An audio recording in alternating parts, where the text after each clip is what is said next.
Shalom, apa kabar saudari-saudari?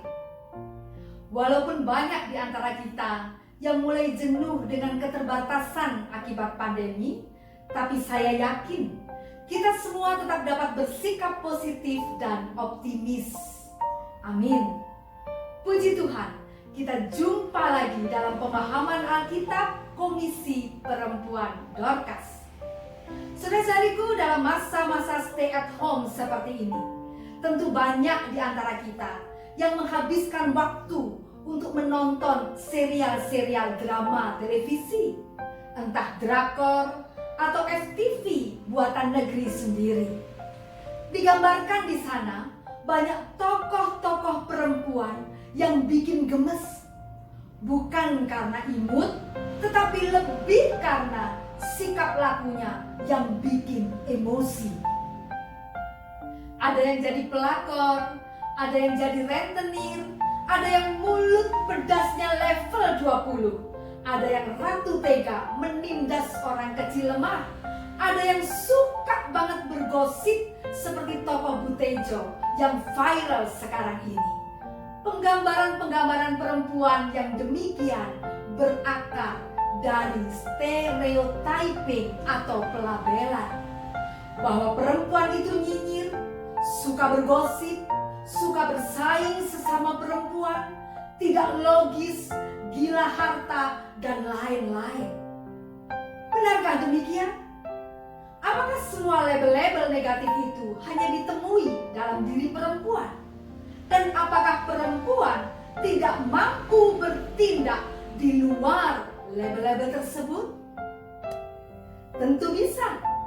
Banyak tokoh perempuan dalam Alkitab menunjukkan bagaimana mereka keluar dari segala macam stereotyping sosial, budaya, dan agama.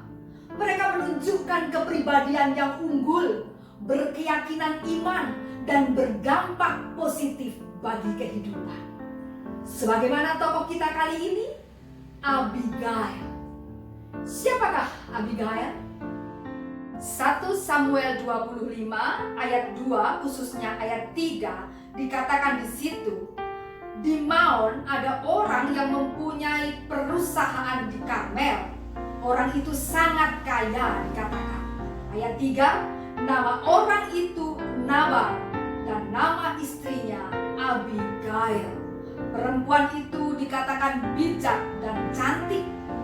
Tetapi suaminya Nabal, laki-laki itu kasar dan jahat kelakuannya. 1 Samuel 25 ayat 6 sampai dengan 8 mengisahkan, pada saat itu Nabal mengadakan pengguntingan bulu domba di Karmel. Daud dan hamba-hambanya memberikan jasa perlindungan sehingga pengguntingan bulu domba itu berjalan dengan lancar dan aman. Sebagai suatu hubungan yang mutualistis, tentu diharapkan Nabal memberi semacam tanda kasih untuk Daud dan hamba-hambanya. Tetapi dalam ayatnya yang ke-10 dan yang ke-11, Nabal yang angkuh keras kepala dan tidak tahu terima kasih menolak untuk bersikap adil dan menolak untuk bermurah hati. Akibatnya dalam ayatnya yang ke-13 dikatakan, Daud menjadi murka lalu berkata kepada orang-orangnya, kamu masing-masing sandanglah pedang. Memerintahkan 400 pasukan untuk menyandang pedang bersiap menyerang Nabal. Nah, saudari-saudariku, yang menarik adalah sikap yang dinyatakan Abigail ketika di satu sisi menghadapi suami yang arogan dan tidak adil dan tidak tahu kemurahan hati, dan di sisi lain menghadapi Daud dan 400 pasukan yang murka karena harga diri yang diremehkan. Situasi genting, penuh bahaya bukan hanya bagi Nabal, tetapi juga seisi rumah Nabal beserta hamba-hambanya dan kaum keluarganya. Dalam situasi kritis inilah Abigail menunjukkan sikap yang jauh melampaui dua laki-laki yang dipenuhi amarah.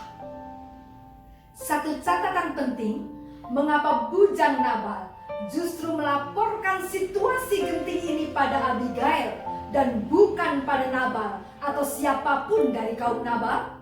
Ayat 17 dikatakan, ia, yaitu Nabal, seorang dursila, sehingga orang tidak dapat bicara dengan dia.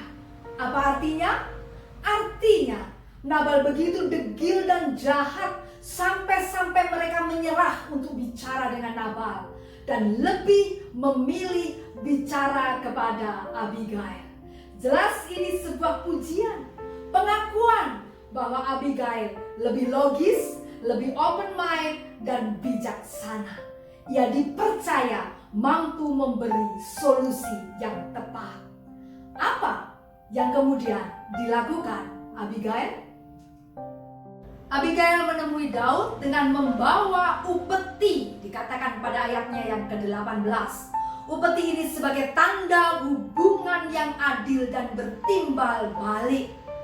Pada ayat yang ke-23-24 dikatakan, Abigail memohonkan maaf atas nama Nabal dan kaum keluarganya.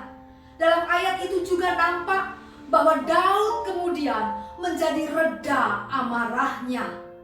Dengan demikian, Abigail telah mencegah penumpahan darah dan menjembatani perdamaian. Alih-alih bersikap panik emosional, bersembunyi ketakutan, atau justru dengan kenyinyirannya menjadi kompor Nabal, Abigail mematahkan segala labeling, stereotyping, dan bertindak sebagai orang yang bijaksana dan pendamai. Jadi saudari-saudari, perempuan bisa bertindak solutif dan berdampak positif.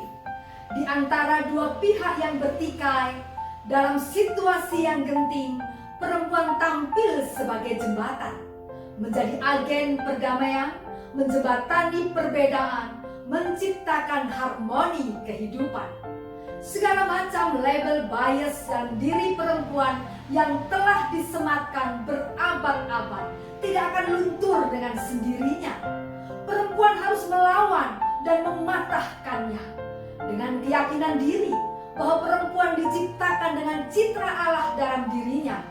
Perempuan mampu menjadi pribadi yang unggul. Perempuan bukan kompor pemanas keadaan, tetapi penyejuk. Perempuan bukan penyebar kabar bohong, tetapi pewarta kebenaran.